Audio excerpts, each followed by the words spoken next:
Hello, good afternoon, Tribuners. Welcome back with me, Mutiara, in Indonesian News of Tribun Lampung. We will present you an updating and interesting information from every place in Indonesia. And here the complete news. The first news is 6-year-old boy who drowned in Krueng Langsa has not been found. Until Monday, the 2nd of January 2023 evening, the search for Muhammad Bihan, a 6-year-old boy who allegedly drowned in Krueng Langsa, Langsa Lama District, Langsa City, was still being carried out by a joint team. During the search process, the Langsa City Regional Disaster Management Agency dispatched one fiber boat and one rubber boat from the National Search and Rescue Agency. Aulia explained it on Monday afternoon. Her party received a report that someone had drowned. Based on the report, Langsa Search and Rescue immediately dispatched officers to the location to conduct a search with other teams. Regarding the chronology of drowning child, Aulia explained it. From the information she received, the victim was looking for prawns with two of her friends around Krueng Langsa. As previously reported, a boy with the age around 6 years, Bihan, a resident of Gampong Sidorejo, Langsa Lama District, Langsa City, on Monday, the 2nd of January 2023, allegedly slipped and was lost in the Krueng Langsa current. Information obtained by SerambiNews.com stated that initially around 4:45 p.m., the victim Bihan and around two of his friends were playing on the edge of Krueng Langsa, which is not far from their house. It is suspected that the victim at the time slipped into the river and he was not good at swimming, so that the victim disappeared from the surface of the river where the water is not so fast and deep at this time. Not long after, local residents learned about the incident because the victim's friend ran from the location to the residential area while crying to report that his friend was missing. After asking the victim's friend from resident, it was discovered that the victim Bihan, son of Samsul, a resident of Gampong Sidorejo, allegedly drowned in the river. It is known that currently the water condition in Krueng Langsa is not too deep and the current is not fast, because for the past few weeks, Langsa City and the mountainous area of East Aceh have not had heavy rains.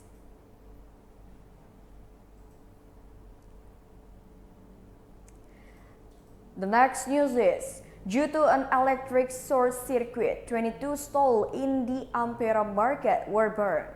The severe fire that occurred at the Ampera Market, Road Ampera, Kuala Tungkal Port, Tungkal Empat Kota Village, Tungkal Ilir District, West Tanjung Jabung Regency, was caused by an electrical short circuit.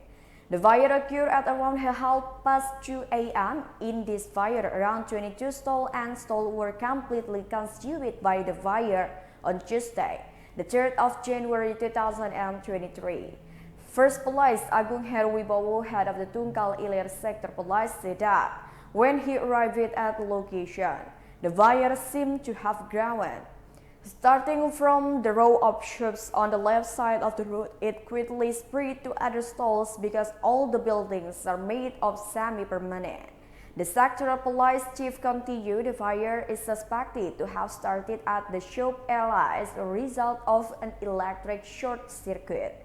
While the fire equipment deployed was in the form of 6 units of the Tanjabar Fire Service car equipped with a portable engine, 1 unit of fire carrying a portable engine for the Tanjabar Fire Service, 1 unit of the Budi Luhur Kuala Tungkal Foundation fire engine, 1 unit of fire from the Tanjabar Regional Disaster Management Agency equipped with 2 portable engines, and 1 unit of search and rescue fire extinguisher unit of the Tanjabar Reserve Police.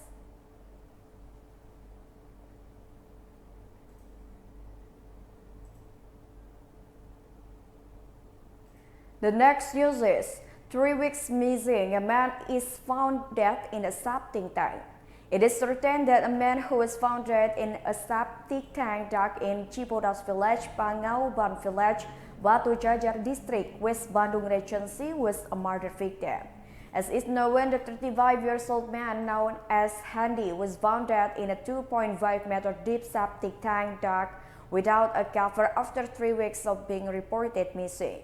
The head of the Batu Jajar Sector Police Commissioner Heru Rustiono said that after checking, there were no signs of violence on the victim's body, so his party concluded that Hendy died after falling into the septic tank excavation. Meanwhile, regarding the victim could have fallen into the septic tank excavation, Heru confirmed because the victim had a history of epilepsy. While regarding the time of the incident, it was estimated that it had been 3 weeks to be exact after being reported missing. He said the victim was also immediately buried because the family refused it to be autopsied and had accepted that the incident was a disaster. Sutisno said regarding the discovery of a body in the septic tank excavation, his party received a report from local residents and immediately checked it.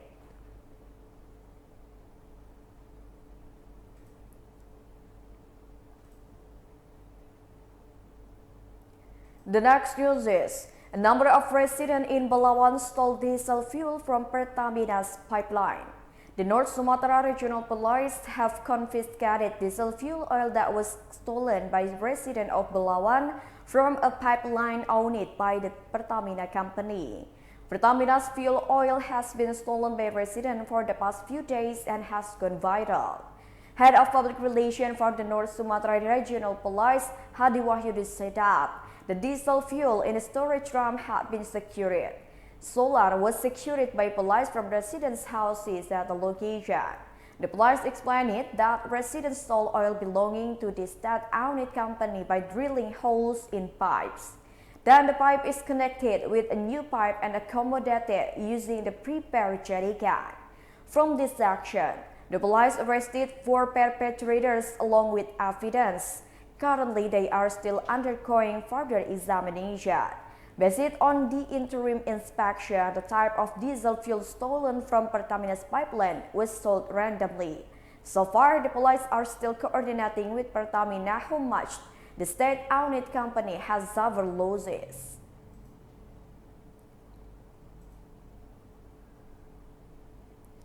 The wife of the late first governor of North Sulawesi passed away. Sobs accompanied the funeral of Nelje Zus Tumbelaka Tikoalu, beloved wife of the late Fritz Johannes Tumbelaka, the first governor of North Sulawesi, on Monday, the 2nd of January 2023.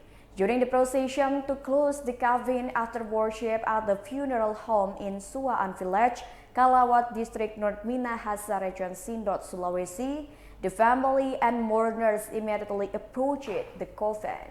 The time to last see Nelje was put to good use. They looked at the woman who at her young age was very beautiful and gentle and educated with love as if she didn't want to part. Several mothers shed tears. Their hands were pressed against the glass as if they want to reach Nelje, whose body was behind it and whose soul was already in heaven. Nelje's funeral also touched me. He was buried right on his birthday. Many loved Nelje. This was evident from the mourners. There are North Sulawesi provincial government officials led by Clay Dondo Kambe, also official from the North Minahasa district government. Also present was member of the People's Legislative Assembly of Republic Indonesia, Adriana Dondo Kambe. The yard and the outside of the house are filled with blank flowers.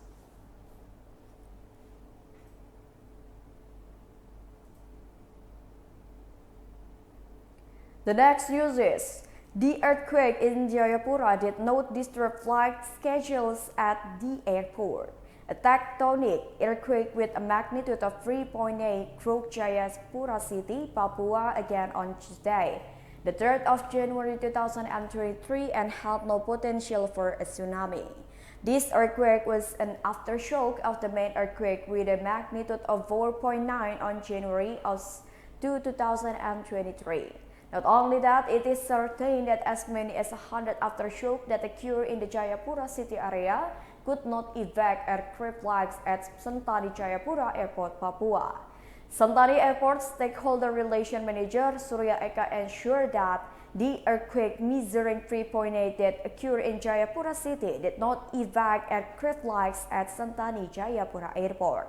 According to Eka, from yesterday until this morning, the flight at Sentani Jayapura Airport was running normally and there were no delays after the earthquake.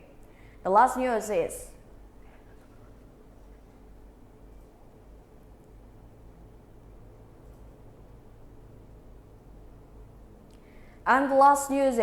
the former head of the sub-branch and head of the Bulog warehouse were named as suspect in the disappearance 500-ton rise. Former Bulog sub-branch head Radityo Putra Sikado and Pinrang Regency warehouse head Muh Idris have been named as suspect in the missing 500 tons of rice. This was conveyed by the head of the Legal Information Section of the South Sulawesi High Prosecutor Office, Sutarmi, in his process statement on Monday, the 2nd of January 2023. He said after naming Irvan as a suspect since December 14, 2022, his party was conducting an in-depth investigation.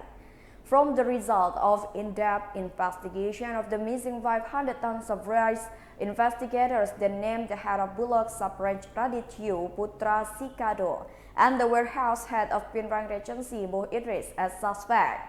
Sutarmi emphasized that the two suspects were immediately detained at the Makassar Correctional Institution from the 2nd to the 21st of January 2023. Sutarmi explained that the losses due to the loss of 500 tons of rice at the Bulog Pinrang warehouse reached 5 billion rupiah.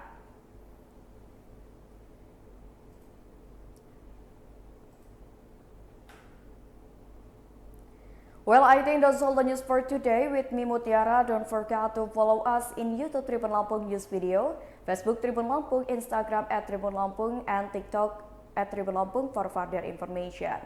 Thank you for watching and have a nice day.